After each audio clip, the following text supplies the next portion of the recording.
ओम या श्री स्वयं सुकृतिनां भवने स्वलक्ष्मी पापात्मनां कृतियां हृदये सुबुद्धि श्रद्धा सतां कुलजन प्रभवस्य लज्जा तां त्वां नतास्म परिपालय देवी विश्वं शरणागत दीनार्थ परित्राण परायणे सर्वस्यार्ति हरे देवी नारायणी नमोस्तुते।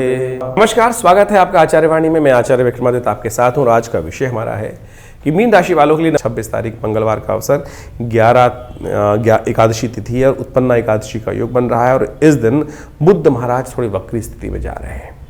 चलती चलती गाड़ी कहीं ना कहीं पंचर हो सकती है। ग्रह योग इस प्रकार की स्थिति दे रहे हैं। कहीं ना कहीं आपका उत्साह जो है वो कहीं ना कहीं नेगेटिव हो सकता है। कहीं ना कहीं विचार बुद्धि जो है कहीं ना कहीं फंसा सकती है। बुद्धि भाव में चलते हुए मंगल नीच के हैं और बुद्ध महाराज जो बैठे हैं वो आपके भाग्य में जाकर वक्री हो गए, तो बुद्धि सीधी चलती हुई उल्टी चल सकती है। इसलिए गुरु की आवश्यकता है।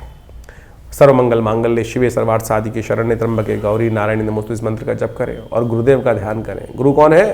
भगवान हनुमान जी महाराज। मंगलवार का अवसर है, कोशिश करें हनुमान जी का सुंदर स्तवन जय जय जय हनुमान गुसाई कृपा करहु गुरुदेव की नाही, उनका हनुमान जी का पाठ करें, रास्ता बनेगा, कष्ट दूर करने के योग बनेंगे। 27 तारीख बुधवार का अवसर द्वादशी तिथि है और ग्रह परिवर्तन का योग अवश्य बनाएंगे। सुबह आपके लिए बहुत अच्छी दिखाई देती है, लेकिन शाम आते आते थोड़ा सा नेगेटिव मन होता दिखाई देगा। बंधन मनोमस्तिष्क में थोड़ी सी विचारों में बंधन उत्पन्न होने के योग बन सकते हैं। तो इसलिए जो जरूरी काम है सुबह सुबह निपटाने का प्रयास कर लीजिए। शाम तक बहुत ज़्यादा टालने की ज़रूरत नहीं है।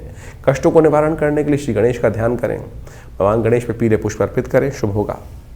28 तारीख बृहस्पतिवार का अवसर है, त्रयोदशी तिथि है और देव योग से बड़ा सुंदर योग बना गुरु प्रदोष योग। इन दिनों बृहस्पति आपके लिए वक्री स्थिति में चल रहे हैं। किस्मत जगाने को तैयार बैठे हैं लेकिन वक्र स्थिति में चल रहे हैं। तो ऐसे में विशेष तौर पर थोड़ा बृहस्पति को ताकत देने की ज़रूरत है। तो ऐसे में शाम के समय भगवान शिव का ध्यान करें। और इस दिन एक और परिवर्तन हो रहा है। बृहस्पति महाराज वक्र स्थिति में चलते हुए रोहिणी नक्षत्र में प्रवेश कर रहे हैं।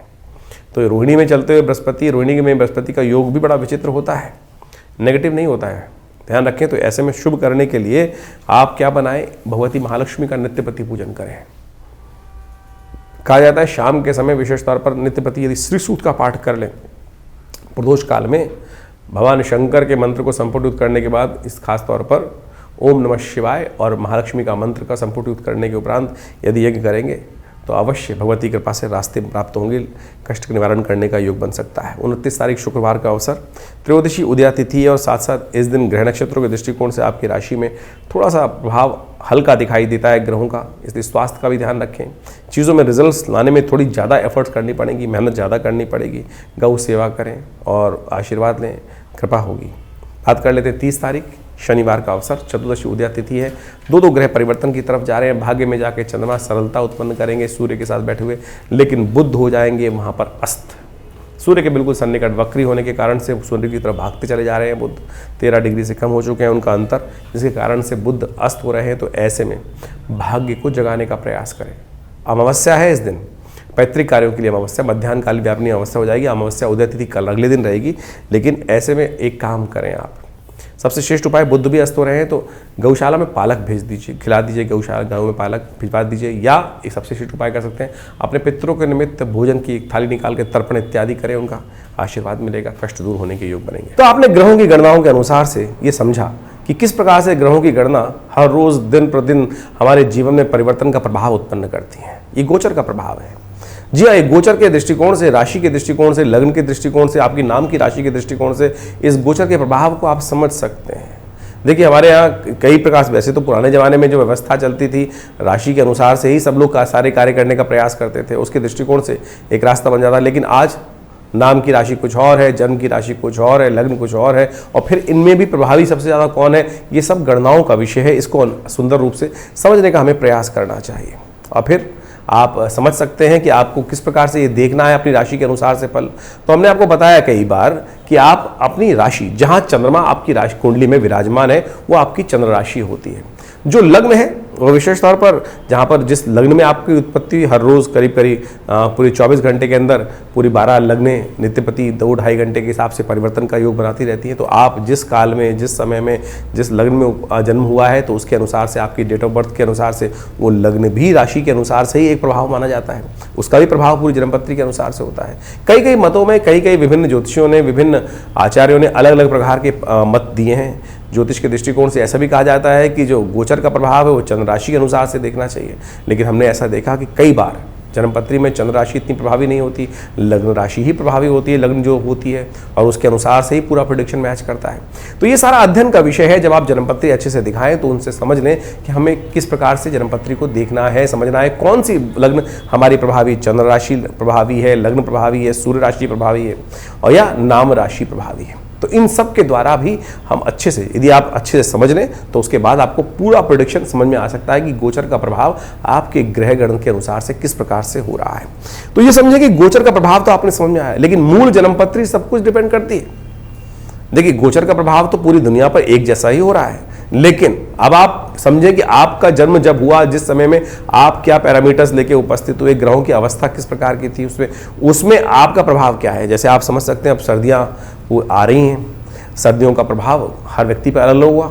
जो थोड़े हेल्दी होंगे वो उसका लाभ ले लेंगे, जो थोड़े वीक होंगे उनको जुकाम, सर्दी, खांसी, नज़ला इत्यादि परेशान कर सकता है। जो और प्रकार से, यानी हर एक के ऊपर अलग अलग किस्म का प्रभाव होगा मौसम का। मौसम एक ही है, एक ही क्षेत्र में रहने वाले मौसम के लिए, मौसम जो है वो सबके लिए एक जैसा पड़ रहा है, लेकिन प्रभाव हर व्यक्ति पर अलग अलग प्रकार से हो रहा है। तो ये किस पर डिपेंड करता है कि आपकी मेटाबॉलिज्म एक्टिविटी पर, शरीर के ऊपर, कि देशकाल परिस्थिति आपकी किस प्रकार की है। तो वही जन्मपत्री का विषय है कि आप कब जन्म हुए, किस प्रकार से आपके भुक्त भोग्य कर्म किस प्रकार के थे, और उसके अनुसार से आपको जो आज मौसम बन रहा है वो उस पर क्या प्रभाव होगा, ग्रहों का गोचर क्या है उस पर क्या प्रभाव होगा, दशाएं क्या चल रही हैं, अंतर दशाएं क्या चल रही हैं। जो आपकी जन्मपत्री में सूर्य इत्यादि ग्रह हैं वो वहाँ प्रबल हैं, पावरफुल हैं, ताकत में हैं, या निष्फल हैं, वहाँ पर उनमें सुप्त अवस्था में है, जागृत अवस्था में। तो ये सब चीज़ें, बहुत सारा ज्योतिष एक बहुत गूढ़ विज्ञान है। हल्के हल्के से परिवर्तन से ही जमीन आसमान का फर्क आ जाता है, दिन रात का फर्क आ जाता है। तो ऐसे नहीं कि केवल ज्योतिष के दृष्टिकोण से लोगों ने 4 दिन में, आज की तारीख पे तो क्रैश कोर्स शुरू हो गए हैं, 4 दिन में ज्योतिषी बन जाते हैं। आजकल टीवी पे, आजकल किस प्रकार के यूट्यूब पे बहुत सारे ऐड बन जाते हैं, यूट्यूब पे पढ़ा के लोग ज्योतिषी बना देते हैं। लोग जीवन लग जाता है ज्योतिष को पढ़ने में, और कई मैं कहता हूँ एक जीवन पूरा भी नहीं होता है। लगातार लोग अध्ययन करते हैं, हर रोज़ कुछ नया सीखते हैं, तब जाकर आज हम 40-40 सालों से ज्योतिष को अध्ययन कर रहे हैं, समझ रहे हैं। तो आप समझें कि इसके अंदर जिस प्रकार से 10 वर्ष की आयु से मैं अपने पिताजी के सानिध्य में रह के ज्योतिष का अध्ययन आरंभ किया था। मैं कहूँगा 5 साल की आयु से ही, 1980 के आसपास से ही, बाल्यकाल से ही पिताजी ने ज्योतिष को सीखने में लगाया। जब 5 साल के थे तब से ही उन ग्रहों की अवस्था समझाना, गणना है, ज्योतिष की जन्मपत्री बनाना, वो सब उस समय से सीखा। और इसका प्रभाव पड़ता है कि बहुत सारी चीज़ें सैद्धांतिक तौर पे समझ में आती हैं, और आप समझें कि ज्योतिष के अंदर बहुत गूढ़ रहस्य है, तब जाके जीवन में परिवर्तन का मार्ग आप समझ सकते हैं। और दूसरा कारण एक और है, ज्योतिष में 2 विषय है, एक तो गणित है और एक फलित है। एक कारण को जानने का तरीका है और एक निवारण का तरीका है। ऐसी कोई विज्ञान की स्थिति ठीक नहीं है कि जिसमें निवारण हो ही ना। तो ज्योतिष के अंदर मंत्र विज्ञान के माध्यम से, औषध विज्ञान के माध्यम से, पूजा पाठ के दान पुण्य के इत्यादि के विधान के अनुसार से ग्रहों की गणनाओं को समझकर उसका कष्टों का निवारण करने का मार्ग भी प्रशस्त किया गया है। तुलसी बाबा ने कहा ना, सकल पदार्थ हैं जगमाही, कर्महीन पुरुष पावत नाही। तो इसलिए कर्म सही रूप से करने का हमें प्रयास करना चाहिए, सही दिशा में, सही स्थिति में करने का प्रयास करना चाहिए। यदि सही दिशा में चीज़ों को समझकर हम सही दिशा को पकड़कर आगे चलने का प्रयास करेंगे तो गंतव्य पर, लक्ष्य पर पहुंच ही जाएंगे। तो ये ज्योतिष का हमने आपको कारण के साथ निवारण का रास्ता समझाने का प्रयास किया। तो आप भी अपनी जन्मपत्री को, बड़े भाग्य से मानुष तन पावा है, कहा ना तुलसी बाबा ने कि बड़े भाग्य मानुष तन पावा, तो इसको ऐसे ही व्यर्थ ना गवाइए। चीज़ों को समझते हुए, स्थिति को समझते हुए जीवन में उत्कृष्ट पद प्राप्त करने के लिए, सबसे आगे बढ़ने के लिए हम समय, देश, काल, परिस्थिति को समझें, वो ही ज्योतिष सिखाता है। और जो समझ लेते हैं वो वारे न्यारे करवा लेते हैं, और जो नहीं समझते हैं वो वहीं के वहीं फंसे रहते हैं, विडंबनाओं में फंसे रहते हैं। बहुत सारे लोग लिख के भी लिखते हैं, अरे कुछ नहीं होता ज्योतिष विज्ञान। फिर देखते क्यों भाई? पूरे विश्व ने अनादिकाल से ज्योतिष विज्ञान का लाभ लिया, और क्या से क्या लोगों ने प्राप्त कर लिया। नित्यपति हम देखते हैं बहुत सारे लाभ, जब जन्मपत्री देख रहे होते हैं, जो विषय निकल कर आता है आश्चर्यचकित कर देता है कि कैसे इन गणनाओं के माध्यम से वो सत्य सामने आ जाता है। कि इसके भाग्य में कब क्या लिखा है वो जानने को मिल जाता है और कब उसके अनुसार से हम उसका लाभ भी ले सकते हैं, बिल्कुल परिवर्तन कर सकते हैं। भविष्य परिवर्तनशील है, ऐसा नहीं है कि जो आपने के द्वारा कर्म हो गया वो भोगना ही पड़ेगा, बिल्कुल भोगना पड़ेगा, लेकिन कैसे उसको आप बदल सकते हैं अपने कर्म के द्वारा ही। कर्म का योग कर्म के द्वारा ही कर सकता है और ये ज्योतिष विज्ञान के सिद्धांत के अनुसार से आप समझ सकते हैं और ठीक कर सकते हैं। प्रायश्चित, पश्चाताप, कर्म, यज्ञ, दान, पुण्य, ये सब का सब बिल्कुल प्रत्यक्ष प्रमाणों पर आधारित है, कहीं कपोल कल्पित कल्पना नहीं है। तो आप इन सिद्धांतों को सही समझें। हमने इन सब विषयों के ऊपर आश्रम में, विवेकानंद योगाश्रम में लगातार इन सब पे शोध किया है। बहुत सारी पुस्तकें भी जो हमारे यहाँ से प्रकाशित की गई हैं और समय समय पर कार्यक्रम भी करते हैं। हर रविवार को एक स्वाध्याय का कार्यक्रम हमारे आश्रम पे चलता ही है, उसमें आप आ सकते हैं और रविवार में उसमें यज्ञ में भाग भी ले सकते हैं। नवग्रह शांति महायज्ञ, गायत्री महायज्ञ हर रविवार को सुबह 8 बजे से लेकर 10 बजे तक रहता है। उसमें हमने स्वाध्याय की व्यवस्था बनाई है। जो विषय हम आपके समक्ष रख रहे हैं वही अध्यात्म के मार्ग से उन चीज़ों के समक्ष में आपसे विचार विमर्श, आपके प्रश्नों का निदान। बहुत सारे लोग प्रश्न लिख के भेजते हैं, अब इतने प्लेटफॉर्म पे तो व्यवस्था नहीं है। रविवार के दिन आश्रम पे आप सुबह आश्रम जो यज्ञ होता है उसके बाद आधे घंटे का समय रहता है, जो भी आपके मन में प्रश्न चल रहे हैं वो आप वहाँ पर आके करेंगे तो उसका हम निदान अवश्य आपके समक्ष देने का प्रयास करेंगे। और कोई शुल्क इत्यादि नहीं लिया जाता आश्रम में इन समस्त यज्ञों में भाग लेने के लिए।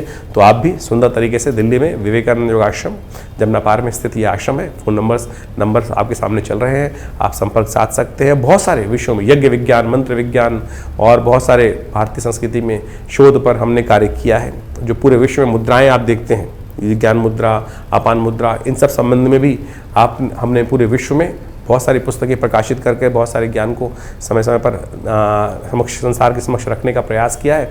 तो आप भी हमारे संस्थान से प्रकाशित पुस्तकों को मंगा सकते हैं, समझ सकते हैं और उनसे लाभ ले सकते हैं। ये संस्थान दिल्ली में जमुना पार में स्थित है। फ़ोन नंबर्स आपके सामने हैं और रविवार वाले यज्ञ में तो अवश्य आप पधारें, आपके जीवन में कल्याण होगा। माँ भगवती की सुंदर प्रतिमा है जो 1947 में मुल्तान से यहाँ पधारी थी।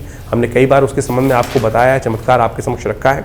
तो आप भी रविवार को उस यज्ञ में भाग लेकर माँ भगवती के सानिध्य में यज्ञ इत्यादि कर माँ भगवती का दर्शन कर अपने जीवन को पुण्यों से युक्त बना सकते हैं, चमत्कार प्राप्त कर सकते हैं, भाग्य जगा सकते हैं।